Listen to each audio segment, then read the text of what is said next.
Hi all! Everything in my video is pulled from the public domain, and I am using them under the Fair Use, Fair Dealings guidelines. Everything I say is my own opinion. You should look into this information for yourselves, but I'm pretty sure I'm right. Yes, I'm still in the same shirt from the last video because it's the evening, but it's so nice out here that I decided to come out and tape. So you're going to hear the rustling of leaves in the background. You're going to hear dogs barking. You're going to hear kids playing because it's just too nice to sit inside. And of course, Finn is out here as well, running around. He loves the backyard. Right, Finn? Good boy. Come, come, come. All right, so this morning we're going to start off with some pictures put up by History Girl.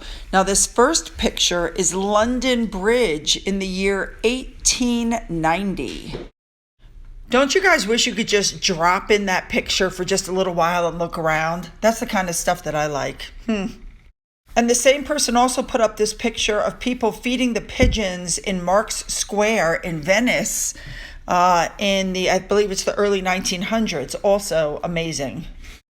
All right, well, the main thing we're going to be discussing is the Well Child Awards and what happened last year. Was it last year? With the Well Child Awards. There's a lot of drama, and we're going to be taking a look at that again, all right? So let's just jump in and get going, shall we? Let's go.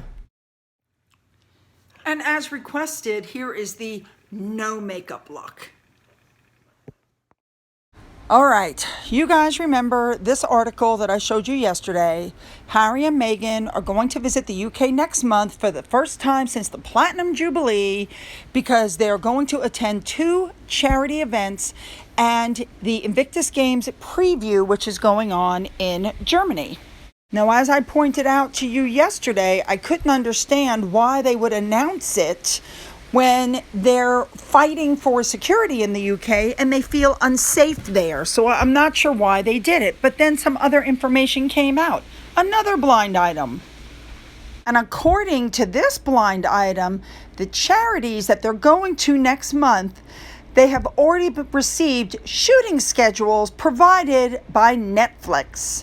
So it's being alleged that they couldn't get enough footage with the few charities that were willing to shoot. They don't have enough footage to put out their, Netflix or whatever deal they're doing. And so this is part of the reason why they're doing this.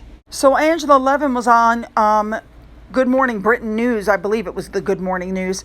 And her comment was so spot on. She said, "I'm very disappointed. They hate us. They don't want to know us, but they want to keep in with us so they can earn more money." Spot the heck on. I believe that Angela is correct. This has nothing to do with family. This has to do with making money and getting themselves out into the public realm and, getting people talking about them. Because honestly, I don't think they care if the press is bad or good. They just want people talking. I completely agree with that. There has been a lot of debate and backlash since they announced they were returning to the UK. They keep saying how horrible the UK is. They keep saying they can't return without security. They're suing the UK government for security, but yet they have no problem announcing that they're returning and letting everybody know what their schedule is. So people are starting to think that there's going to be a setup, something, that something is going to happen that's going to bolster their case for security. I wouldn't put it past them. I'm sure these 2 eco-warriors are going to show up in a private jet, and then they're going to private jet to Germany, and then private jet back to the UK before they private jet home. But don't worry, they're going to offset it by planting trees. So one of the charities that made the announcement is One Young World, that Meghan is going to give the keynote speech. I'm sure Harry will introduce her, just like she introduced Harry at the Invictus Games. But this is where things get a little odd for me. People started leaving comments. I'm surprised they didn't shut the comments off. And then the companies started hiding the comments, as you can see. It's not good because people can see her for what she is, and they don't understand how this company could bring somebody back who was accused of bullying a child. to speak. But she's right where she wants to be, because look who else is on the website. Yep, Emma Watson. It's a dream come true for her. For her, by the way, I mean Meghan, of course. So let's take a trip back down memory lane. Kate Robertson put up this tweet that you see above, not having any of it. The Queen is the world's most stunning example of duty and service. The Sussexes have grievances but should sort them out in person privately. Hurting the Queen in public is really low. She posted that on March 4th of 2021. I'm sure that date rings a bell with everybody. And let's not forget at that time that Omid Scobie, the man that said that he really doesn't know Harry and Meghan and he's not affiliated with them, put up this tweet that says, "It seems not everybody will be watching on Sunday, including the founder of One Young World, which is a youth-focused global forum that the Duke and Duchess of Sussex are involved with." That's right. He shamed her on Twitter. Yes, he did. So this young lady put up a tweet to support the Queen. Omid Scobie put up a tweet shaming her, and people started attacking her, which is why she then put up the following tweet saying she's sorry, she was unduly critical of people she admires and cares about and have worked for a long time. People have called me out on it, and they were right to do so. We should all choose to contribute to a culture of kindness. She continued on, "Everyone has the right to tell their story. That's what our work is about. This was a good lesson. Commenting on people's personal lives is wrong, and I am truly sorry."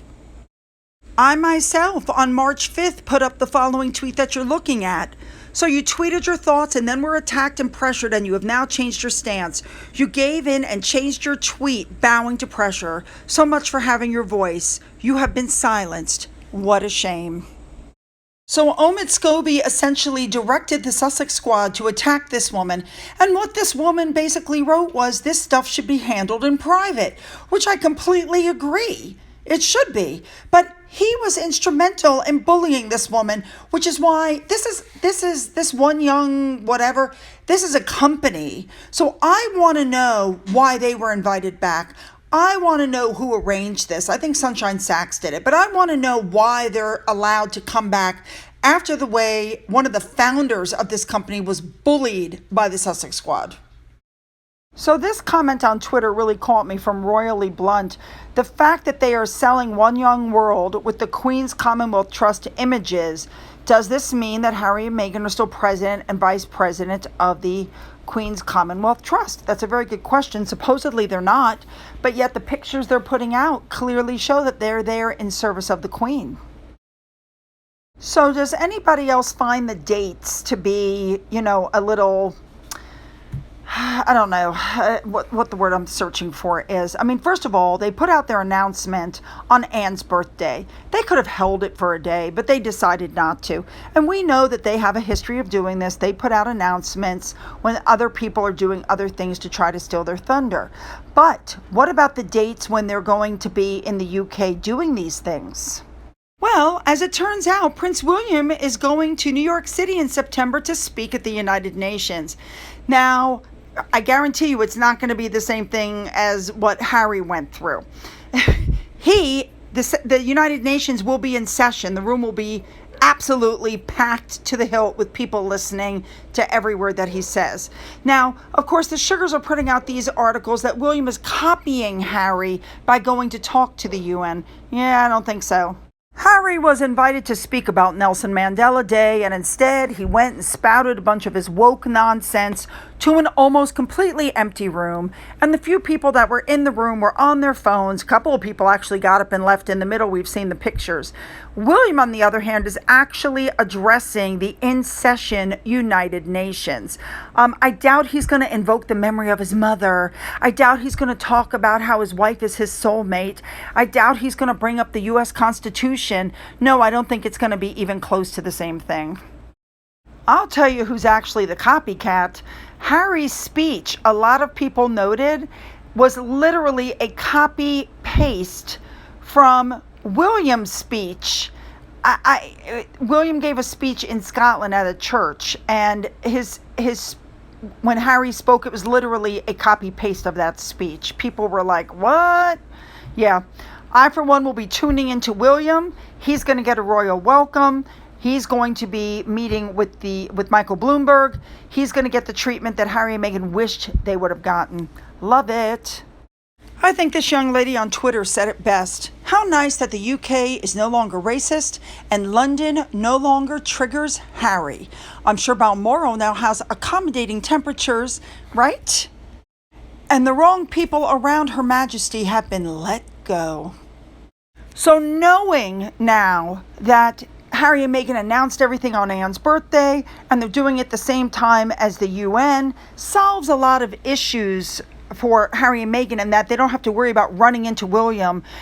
Do I honestly think they're going to stop in and see the family? I would be shocked. I'm sure that they might ask to see the Queen, but I don't think that it's going to happen. I'm sorry, I just don't.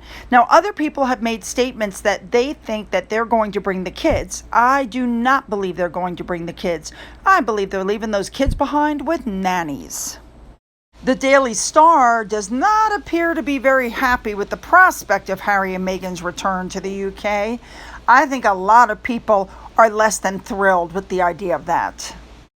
Now, of course, the articles are coming out. Harry and Meghan are set for a dramatic reunion with Kate and William. Not going to happen. William, we already know, is going to be in New York, and there's no way Kate's going to see them. Now, will they ask to see the Queen? Yes, I think they will. But will they get to see the Queen? Well, that's up for debate. This is the same week that a new prime minister is going to be announced and asked to form a government by the Queen. With all of that going on, no, I don't think the Queen is going to have time to see them. She has a calendar which is set months in advance. Harry knows this because he used to have one of these calendars. I think with everything going on in the UK, they're not going to get a lot of publicity. That's just my personal opinion. I think they picked a bad time to do all this. All right, moving on. This story really got me because a judge says that she doesn't want the upcoming legal battle between Meghan and Samantha Markle to become, out of control. So she's finally set a date for October of 2023, which I think is, fine. It's going to be fast. It's going fast.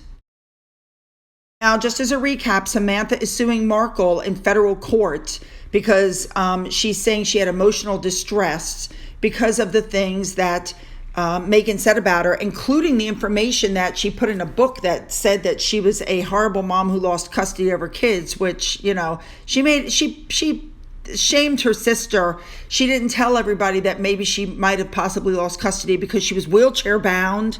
Yeah. I like this judge already. What she said is she wants to discourage, and I'm reading right from the article, I'm quoting, wasteful pretrial activities. Yes. She wants to have a just, speedy, and inexpensive determination of the actions. I love that. So she scheduled a tentative date for filing deadlines and estimates the length of the trial for 5 days. She's like, we're not going to drag this out. This isn't going on for 2-3 years. I think she saw what happened in the other court cases, and she just wants this done.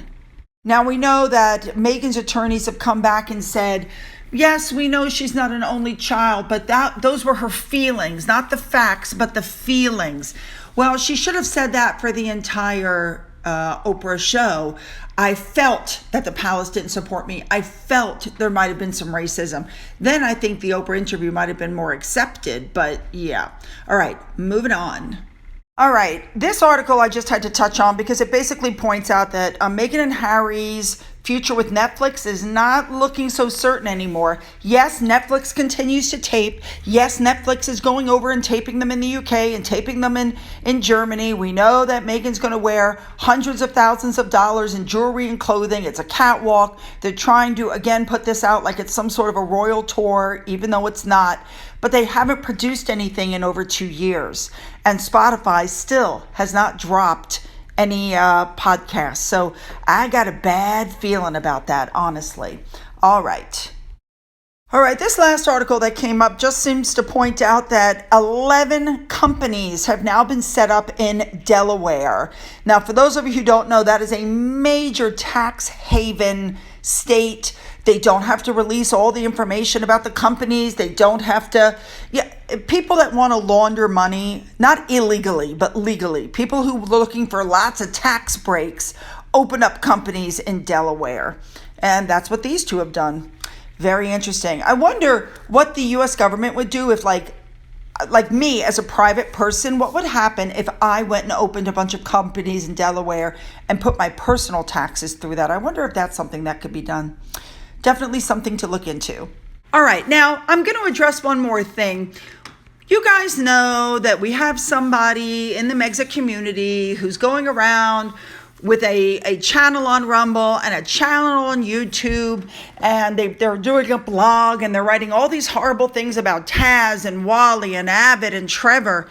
And I kept telling, my husband, sooner or later she's going to get around to me. I mean, whatever.